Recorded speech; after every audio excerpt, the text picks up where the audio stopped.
to your first question, do I follow a definite method in your teaching? I would say yes. I personally was taught by a pupil of Leschetizky and followed the basic principles of that, of his way. And his number 2 question is very difficult to say in just a few words. What are the fundamentals of it? This involved, at the beginning, a particular position of the hand, a rounded finger of the hand with the fingertips in contact with the keys. And these knuckles, I don't know what you call them in Spanish or in English for that matter, being the highest part in the basic position. And then, of course, we were taught to develop the independence of the fingers in these positions and how to play straight down into the notes perpendicular and right to the bottom of each note. Fundamental to this was the absolute relaxation of the wrist. There must be no tension in the wrist while this is being done. How do I apply the principles? Well, I apply them roughly in the way in which I was taught them myself. The movement of the finger from this knuckle again. Basically from here, not from there, for most purposes. And we were taught also the different touches from very, very simple and basic positions, the legato, the non-legato, and the finger staccato, and so on, and how to do wrist staccato, and so on. We were taught these elements. In fact, when I first began with this teacher, who was called Mabel Lander, she was a pupil of Leschetizky, I had several weeks in which I played no music at all. I just did the basic exercises. And more or less I carry out similar principles with my pupils here, so that they get a basically good finger technique to begin with. In this country, there is a long tradition of amateurism in this respect, and this is what I think must go.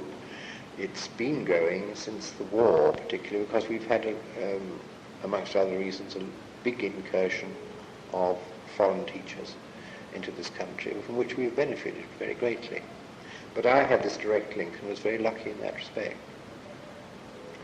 How do you choose or select your pupils? Firstly, in this school, we do not, as teachers, individually select our own pupils.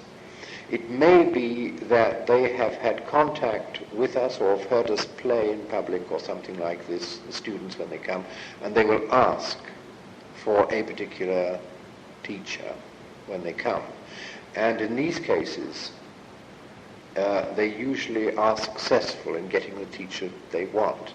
But it is, in fact, under the jurisdiction of the principal, in collaboration with the general administrator. They decide between them. If there has been no definite option on the part of the student, they decide which student is to go to which teacher. But as I say, for instance, Clive had lessons privately from me, didn't you, before coming to this institution. And he had no difficulty at all. He said he wanted to continue with me, and he was able to do so.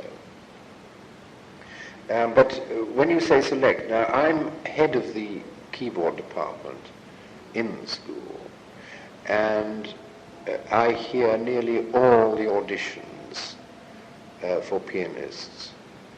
These take place in December for the following September. And I hear them all, but I have not got the right to grab or to seize pupils that I think I would like.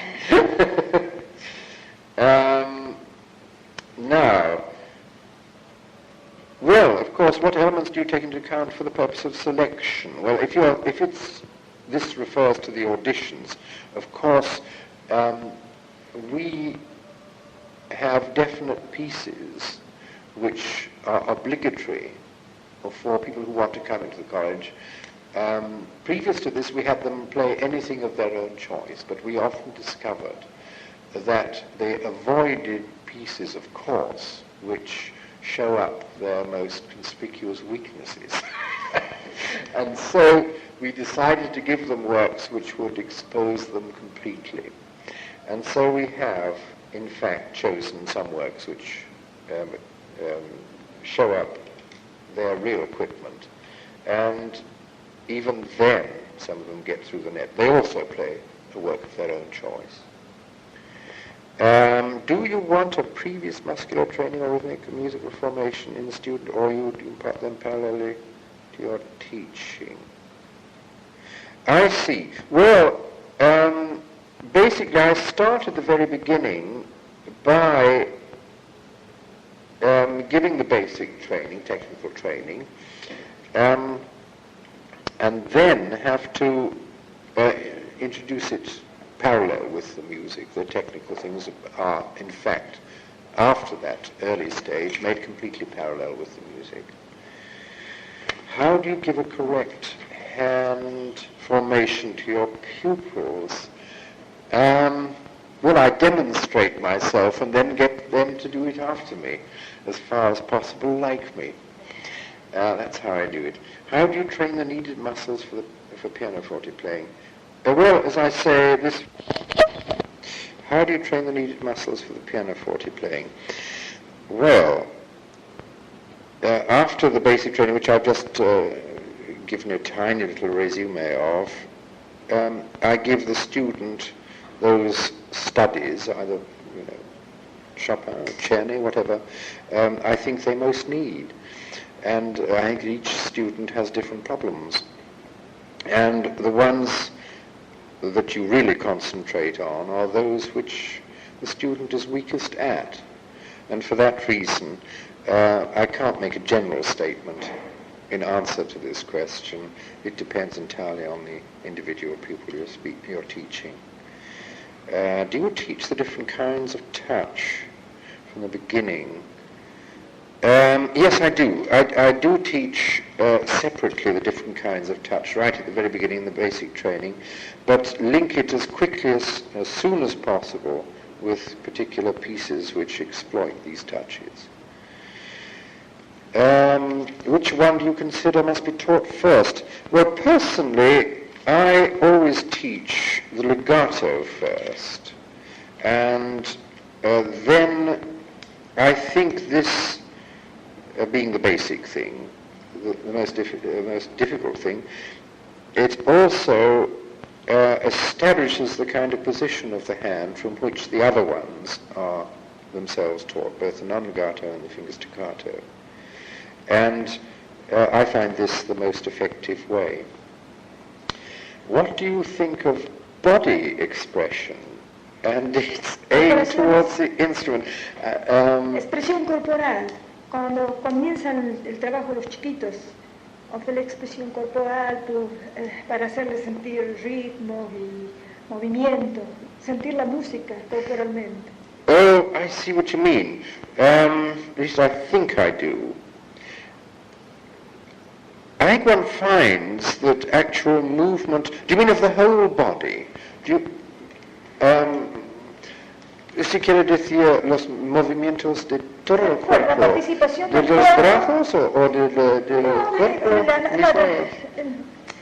Son ejercicios que se hacen de expresión corporal, no solamente destinados al instrumento, sino en general. Como es, o en general, no, la naturalidad de los movimientos y eso para luego ser aplicado en el instrumento.